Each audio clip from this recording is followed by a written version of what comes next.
Hi everyone, Mike from the Basin Backyard. You may or may not have heard about us. We're pretty well known for our honey, but prior to being a beekeeper and a honey company, we did edible gardens. We still do edible garden consulting. We taught lots of things during the year of how to control what you eat rather than the supermarkets controlling what you eat. So we would run classes like salami making, passata making, fermenting classes, smoking bacon. So today we're going to do a bit of a fried rice. It's not a traditional fried rice, but it's a fried rice that we really like to have at home.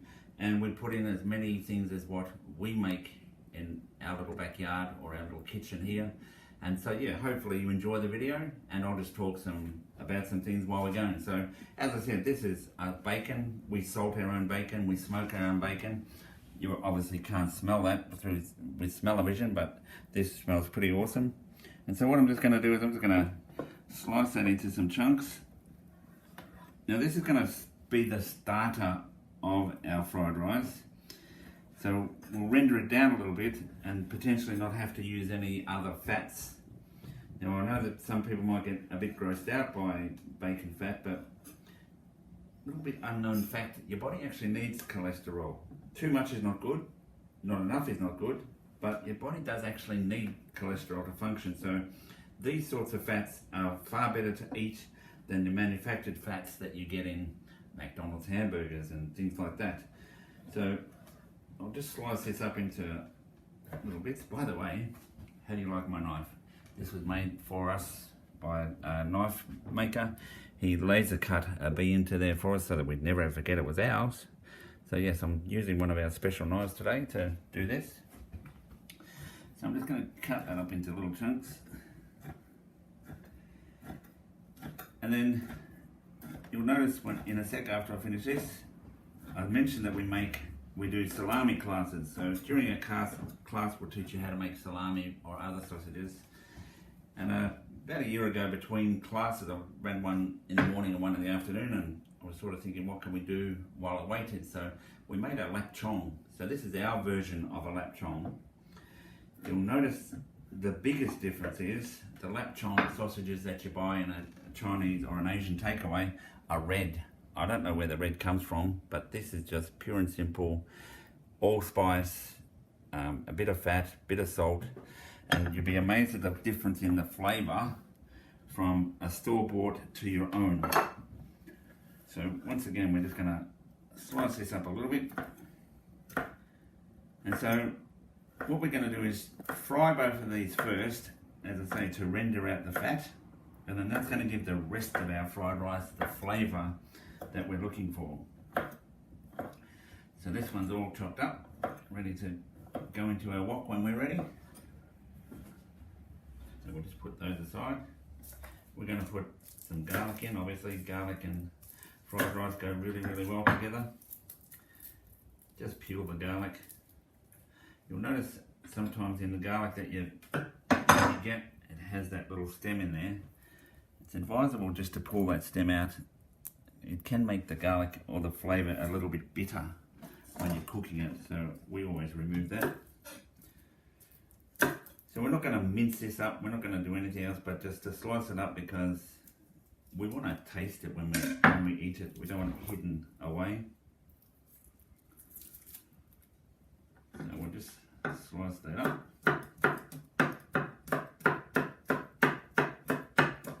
And that's as much as I'm going to do. That's going to go in. We've got here some ginger. Now, we keep our ginger in the freezer. Keeps in the ginger in the freezer for a long, long time.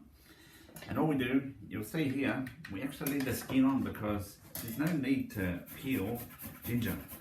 So just get yourself a little grater. They call them a microplane. I would call it a mini grater.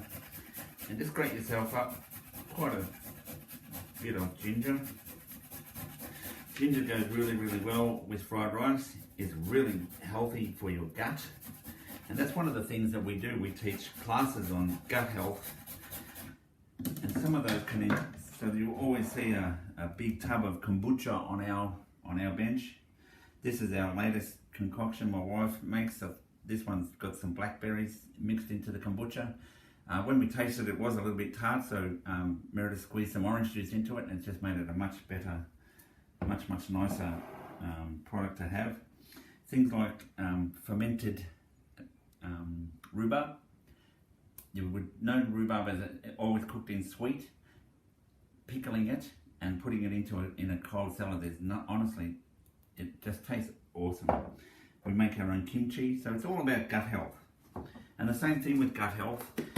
You always get told to pre-cook the rice, and there's a couple of reasons for it. It needs to be dry to make a nice product, but what a lot of people don't realise is by cooking it overnight and letting it cool down and stay in the fridge, actually reduces the calories that are in it by scientists say by up to 60% less calories by pre-cooking your rice overnight. So we always cook our rice overnight. So I think that might be enough ginger. We are going to pop some eggs. Now, if you have a look here, these are from our chickens. We get different colours. Once had a discussion on our Facebook page as to whether that's blue or green. My wife says blue, I say green. So if you might want to make a comment after our video and just let us know what you think. Is it blue or is it green? So we're just going to simply break those into a bowl.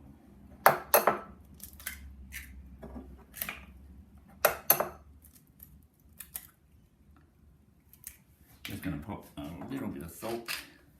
And then just give them no milk, no cream, no anything. They're ready to go in. We'll chop some capsicum up. Just push my garlic and my chilies. And you'll just see, I'm just mixing those in together because I'll go into the wok at the same time. So a bit of a capsicum. Just de-seed it, as they say. And then also just cut that white bit out, because once again it can make the capsicum just a little bit bitter while you're cooking it. So we're just going to slice it up first. So as I say, when we're not out chasing bees, and in winter when we can't do anything with bees, we do teach people how to make, as I said, salami, cheese. We run very good cheese making classes, where in a class we'll teach you how to make some feta. We can teach you how to make camembert. We can teach you how to make ricotta. There's lots of different cheese things that we'll teach you in a class. Obviously with COVID at the moment we haven't been able to run those.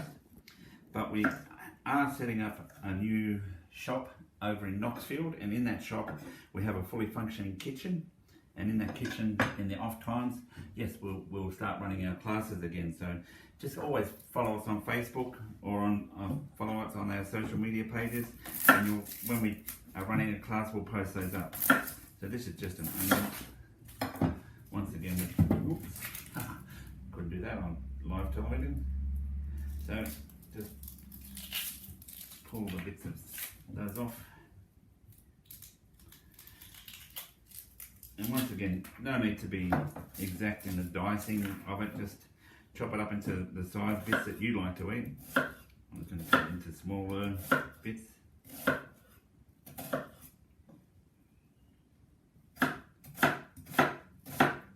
I always laugh at chefs on the television, I can never work out why, but when they're cutting up an onion, they slice it that way as well, where the onion breaks into pieces anyway once you've done this. I can never ever work out why they want to do that, but I don't do it.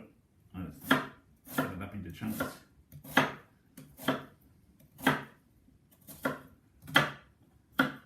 So that's all nicely cut up. We're going to garnish it with some homegrown, I've got a mental blank. Spring onions. Yeah, homegrown spring onions. Here's a well-known or a very unknown thing. When you buy a bunch of spring onions from the store and you bring them home and you're only going to use 2 of them, take the rest out into the garden and plant them in the garden. And they will re-sprout and last a lot longer in your garden than they will in your fridge. And then the other thing is you can actually use them 3 times. So let's say you want to use a spring onion, this is in the ground. So what you do is cut that about there, leave this piece in the ground, and that will re-sprout a spring onion twice. So by buying 1 bunch of spring onions, you can actually get 3 lots of spring onions out of it by just popping them straight back into the soil. Doesn't have to be anything special, just find a little spot in the garden, in your veggie garden or whatever, and just dig it over, plant them in there. And as I say, they'll keep a lot longer out in your garden than they ever will in the fridge. And so this is just a garnish.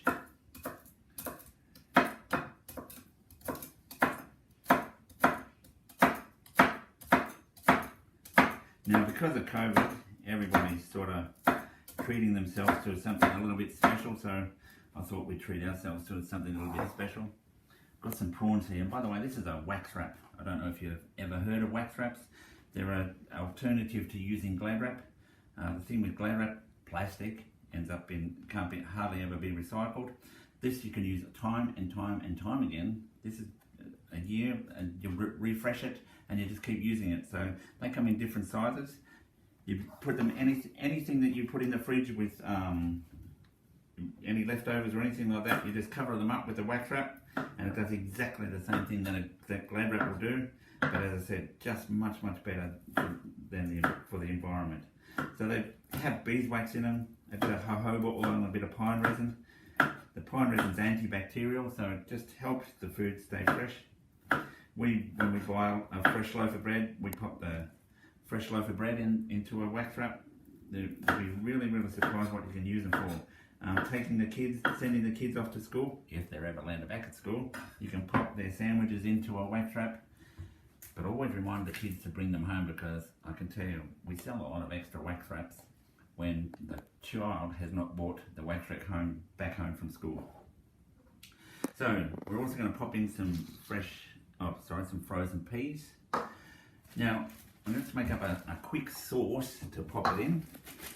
Now there's lots of different styles of chili that you can have. You can buy dried chilies, you can buy a chili sauce, you can grow your own chilies. Once again, keep your chilies in a bag, in a Ziploc bag in the freezer. You can use them for 2 or 3 years, they'll stay good in the freezer. We actually make our own chili sauce, so I'm going to pop a little bit of this chili sauce in here.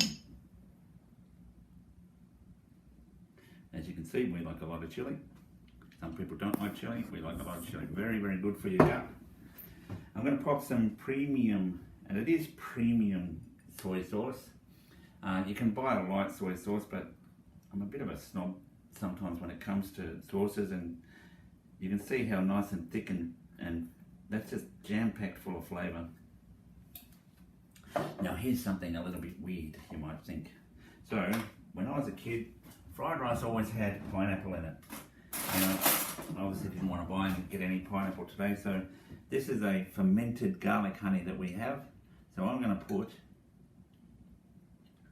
two or three teaspoons of that fermented garlic honey into this bowl. Now fermented garlic, it's an old wives' tale, if that's the word you're looking for, that you ferment the garlic prior to winter, and then when you feel a cold coming on in winter, you would start chewing on the garlic to help ease the cold symptoms. So obviously with COVID, not a lot of people have had colds this year, so it's been pretty lucky. So that's our sauce, and we're probably ready to start making our fried rice. Now as I said, I'm a little bit unconventional. This is going to be cooked a little bit weirdly. And so what I'm going to start off with is, as I said, I'm going to pop in our our homemade smoked bacon and our lachon. And I'm going to render them down and get the fat out of them. And we're going to use that fat to flavour some of the other things in our rice when it's ready. Just notice I've left a couple of prawns behind, so don't want to leave them behind, they'll end up in our tummies.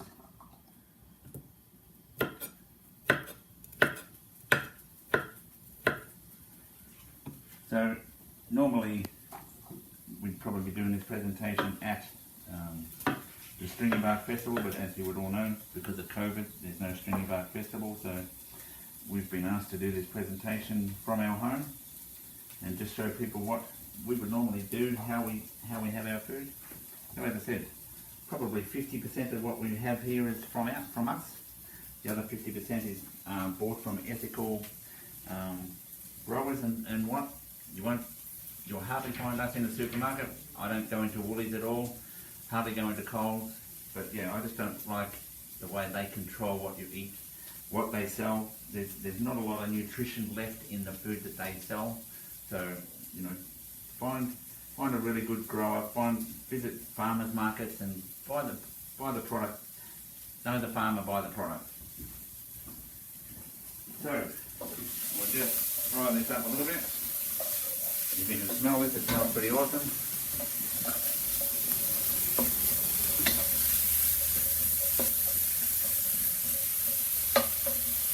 And you'll start to see the fat render out of that.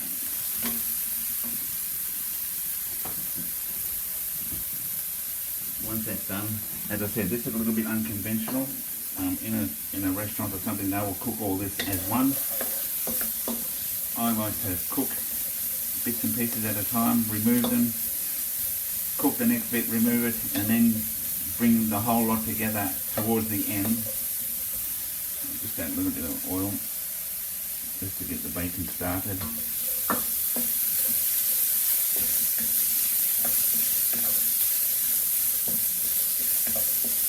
So you can see that it started, the bacon just started to sizzle.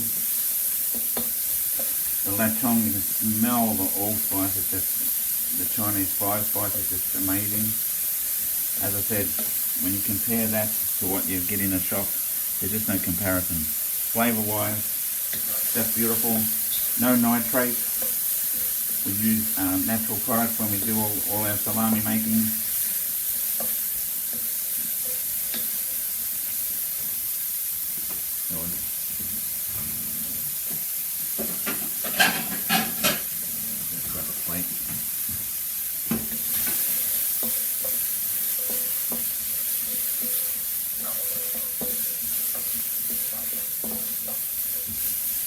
I'm pretty happy with that.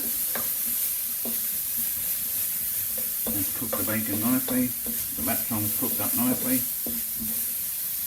Now, as I said, unconventional, I know, but this is the way I like to do it. I've never had a failure yet by doing it this way. So now I'm going to pop in the egg, and same thing, just virtually make a bit of an omelette. Just cook it nice and quickly.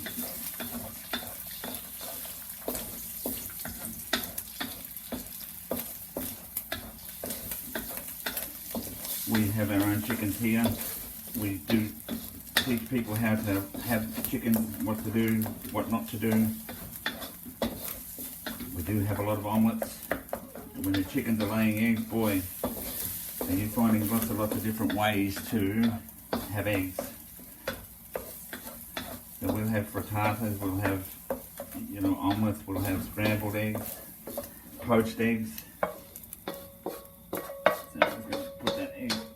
Out, and now we start cooking the fried rice, and as I say, I'll add the other ingredients back in. So I'm going to fry my onion off.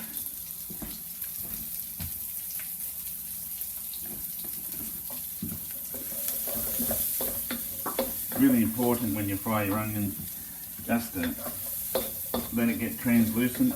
Sometimes better if it's a little bit brown, so it's more caramelized, and it just enhances the flavour of the onion. So we'll just cook that until it browns up a bit. A little bit more oil.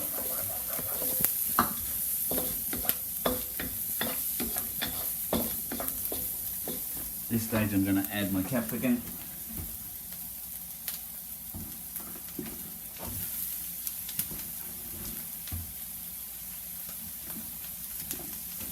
And same thing, just cook that until it blackens off a little bit. You'll notice that when you're cooking in a wok, you want as much heat as possible, so we have a wok burner on our stove and keep it up at the highest point, so it's keeping a nice even temperature around the wok. It's starting to come along nicely.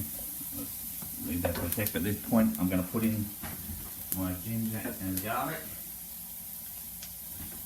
And boy, is it smell heaven when this goes in there. So our ginger and garlic are now in. Whoop. A little bit going off the side there.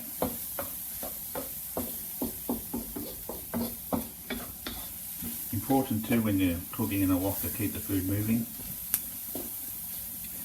Otherwise you're just going to blacken everything. But as I say, when you keep the heat up, you get a more even heat by moving it around. You're just getting a much better cooking process happening.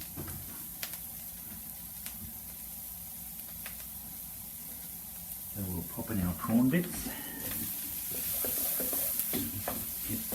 Heat those through. We're not cooking, they're already pre-cooked, so we'll just get a bit of heat back into them.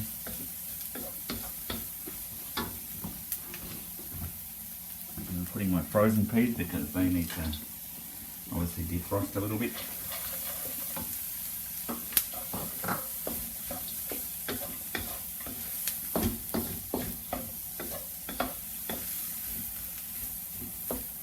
Sometimes we put corn in, but as I said, we keep chickens, and unfortunately for us, but fortunately for the chickens, they got our last can of corn. It's quite comical to actually empty a can of corn and take it down to your chicken pen and watch them go crazy. They do go crazy. Corn and watermelon, boy, are they really go crazy for those. Now we're going to add our rice. As I said, that was cooked last night and it's been in the oven, in the fridge to dry out. It is a little bit dry and it just makes a much better fried rice. And we just move that around to get the heat through it. It's really important too when you do put your rice in the fridge overnight that you reheat it properly, because bacteria can actually grow in it and stay in it when it's in the cooking process.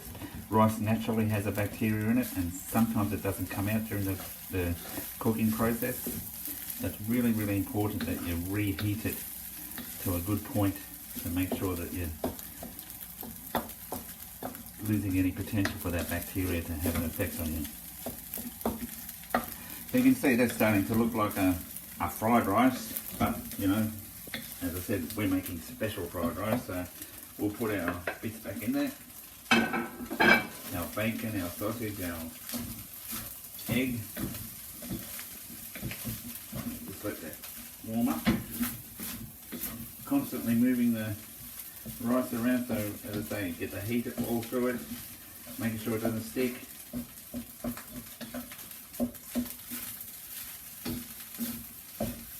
And then we're going to add our sauce that we made before. So this is our homemade chili sauce, the premium soy sauce and a bit of garlic honey. So we'll pop all that in.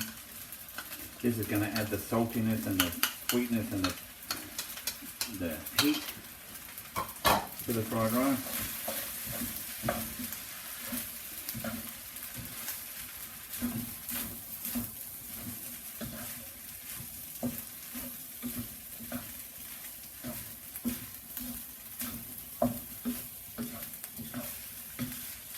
That's all nicely stirred around. I'm pretty happy with that.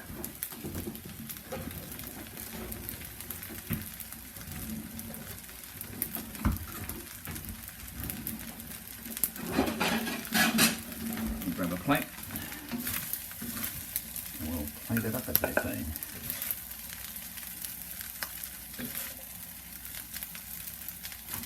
So there's our homemade fried rice with a bit of garnish. We're going to look forward to having a beer with that tonight and eating it. So yes, as I said, Basin Backyard, we'd like to teach you how to eat correctly, how to grow food on your own 1/4 acre block. You'll be really surprised that on our little 1/4 acre block, we have about 50 different varieties of edible plants. We have, we're living proof here that gardens for wildlife and edible gardens can live side by side. So half our garden's native, the other half our garden's edible, and you'd be amazed at the different animals and birds and everything that visit on a daily basis. So yes, Mike from the Basin Backyard. Hope you enjoyed our presentation, and we look forward to maybe you posting a video of you tasting or a photo of you trying our fried rice, and we'll pop the recipe up on our website, tbbyard.com.au. Thank you very much.